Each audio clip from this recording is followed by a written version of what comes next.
Salut les gars, voici mon histoire qui est assez trash. Elle raconte la manière avec laquelle j'ai perdu confiance en une des personnes qui m'était proche. Après cet incident, cela m'a fait remettre en question tout ce que nous partagions. Je m'appelle Rose, et ma vie n'a jamais été aussi parfaite que cette fleur. J'ai 21 ans. Cette situation s'est produite alors que je n'avais que 17 ans. C'est quelque chose qui sort de l'ordinaire. Ma famille et moi avions l'habitude de rendre visite souvent à ma grand-mère maternelle. C'est comme ça depuis 17 ans. Et puis, tout à coup, les parents éloignés de mon père nous ont contactés. C'était inattendu que nous les trouvions. Mon père, en raison du transfert de son travail dans le nord du pays, avait perdu le contact avec sa propre famille pendant des années. Il y avait des problèmes familiaux qui se posaient et sa famille était très pauvre. Alors il a dû sortir et gagner sa vie. Il a donc commencé à travailler très jeune, à 18 ans seulement. Puis il a rencontré ma mère et ils étaient très amoureux. Ils se sont mariés et ils m'ont mis au monde. Nous étions donc une famille parfaite. Mes parents ne m'ont jamais interdit de faire ce que je voulais. Cependant, je devais avoir de bonnes notes et étudier dur pour mon avenir. Ma famille n'était pas riche, mais nous n'étions pas pauvres non plus. J'avais des repas tous les jours et un abri au-dessus de ma tête. C'était suffisant pour moi, et je ne demandais pas grand-chose à mes parents. J'étais satisfaite de ma vie. Je n'étais pas exigeante. Un jour, un collègue de travail de mon père l'a appelé pour lui dire qu'il avait trouvé les membres de ma famille paternelle et leur numéro de téléphone. Pour autant que je sache, un des amis de mon père avait une famille dans le sud du pays où ma famille paternelle résidait. Je rendais souvent visite aux membres de ma famille maternelle, mais je ne connaissais personne du côté de mon père. Il n'a jamais parlé des membres de sa famille pendant ses 17 ans. Et soudain, ils sont apparus dans nos vies. J'ai découvert que mon père avait 2 frères et une sœur. Cela signifiait donc que j'avais 5 cousins et 3 cousines avec 3 autres enfants. C'était comme si une toute nouvelle famille était apparue dans ma vie. J'étais excitée et j'avais même hâte de rencontrer mes cousins. Mais j'étais loin de me douter de ce qui m'attendait. Je suis devenue très proche d'un de mes cousins après notre première rencontre. Nous avons fini par devenir de très bons amis. Nous nous parlions au téléphone pendant des heures, jusqu'à minuit, et nous nous racontions les histoires les plus sombres de notre vie. Nous étions très bavards et nous nous entendions très bien. Je n'avais que 17 ans à l'époque et j'ai pensé, pour la première fois de ma vie, que j'avais un meilleur ami à qui je pouvais me confier. J'étais si extatique au début et j'échangeais toujours quelques mots avec lui. Chaque fois que je me sentais déprimée ou triste, il m'appelait et me réconfortait. C'était tellement réconfortant et toutes les conversations que nous avions étaient assez banales. Mais au fil du temps, il est devenu si proche de moi qu'il a commencé à me prendre dans ses bras et à me tenir la main chaque fois que nous nous rencontrions en vacances. Cela me semblait normal car dans la famille de mon cousin, tout le monde s'était rendu compte que nous nous entendions bien. Il avait 2 ans de plus que moi et vivait de petits travaux mécaniques. J'ai appris qu'il avait abandonné l'école très jeune parce qu'il n'aimait pas beaucoup étudier, et cela ne me dérangeait pas au début.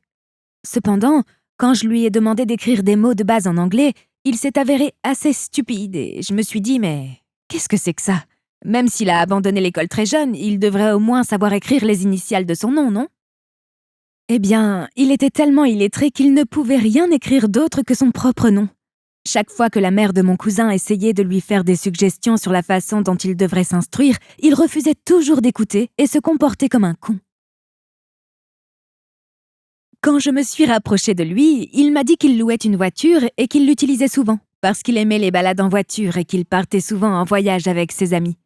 J'aimais ce côté de lui, et je me suis dit que c'était excitant et aventureux quand il me racontait ses histoires effrayantes. Puis un jour, il m'a proposé de me conduire dans sa voiture de location, et sans trop y penser, j'ai accepté de faire un tour.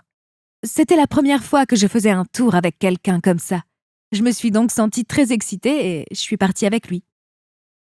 Cependant, alors que nous étions en train de profiter de la route, il a arrêté la voiture devant une maison étrange. Je lui ai demandé pourquoi il s'était arrêté au milieu de la route et il m'a avoué que c'était la maison de son ex-petite amie et qu'il voulait lui montrer qui il était vraiment. Je n'ai pas compris ce qu'il voulait dire, alors j'ai juste fait un signe de tête à ce qu'il disait. Une fille est apparue à l'extérieur de la maison, j'ai été surprise de la voir. J'étais confuse à propos de ce que mon cousin essayait de faire, et puis il m'a attrapé les mains et je lui ai demandé de me lâcher. Cela devenait très gênant. Il m'a dit de rester calme et de faire ce qu'il disait. Alors je me suis assise en silence. Il me tenait les mains si serrées que son ex pensait que c'était sa nouvelle petite amie, et c'était si dévastateur pour moi de savoir tout cela. plus tard, cette fille s'est énervée face à cette attitude agaçante et a commencé à appeler son frère. Mon cousin est parti sans même se retourner. Lorsque nous sommes arrivés à la maison, je l'ai affronté. Il m'a dit de ne pas trop m'inquiéter. Il le faisait juste pour faire comprendre à son ex-petite amie qu'il était toujours digne et que même si elle n'était pas prête à l'aimer, il y avait des filles dans le monde qui l'aimaient. J'ai dit que ce qu'il faisait était mal et qu'il ne devait blesser personne comme ça, parce que finalement, il l'avait aimée cette fille. Puis il a dit que tout cela était fini maintenant. Il a également mentionné qu'il ne l'aimait plus comme avant, depuis qu'elle l'avait largué parce que son frère était contre leur relation. J'ai compris ses raisons et finalement je me suis dit que ça n'était pas mes affaires. Mais avec le temps, j'ai remarqué quelque chose d'étrange dans son comportement. Il était proche de moi, comme je l'ai dit plus tôt. Un jour, alors qu'il n'y avait personne à la maison, il en a profité pour me surprendre d'un coup et il m'a de nouveau saisi les mains. Je pensais qu'il jouait à action ou vérité. Mais cette fois, l'expression de son visage m'a semblé un peu différente. C'était comme s'il était très sérieux. Je lui ai demandé ce qui n'allait pas et il n'a rien dit pendant un instant. Il a répondu avec hésitation qu'il m'aimait depuis très longtemps et qu'il ne savait pas comment me le dire. Il a continué à me dire qu'il était lui-même confus au début et qu'il voulait que ce soit clair dans sa tête. Maintenant, il était définitivement amoureux de moi et vous aurez du mal à croire ce qui s'est passé ensuite. Quand j'ai essayé de répondre, rien n'est sorti. Sans me demander mon avis, il m'a poussé de force à ses côtés et m'a embrassée. Je lui ai demandé d'arrêter de faire ça, mais, encore une fois, j'étais tellement confuse moi-même en pensant à ce qui se passait. Je n'arrivais pas à gérer cela. Alors j'étais coincée dans la chambre à coucher avec lui quand il m'a fait toutes ces choses. Plus tard dans la nuit, alors que je dînais avec les sœurs de mon cousin, je me suis sentie très mal à l'aise avec ce qui venait de se passer. Et je n'ai pas pu dormir cette nuit-là, ni même la suivante. Chaque fois que j'allais quelque part où il se trouvait, j'avais mal à l'estomac et je ne savais pas ce qui pouvait me faire aussi mal. J'étais naïve et je lui permettais de faire tout ce qu'il me demandait. Il disait que si je parlais, personne dans la famille ne me croirait. Sauf lui. Comme je venais de découvrir leur nouvelle famille, il ne me voyait pas du tout comme sa cousine.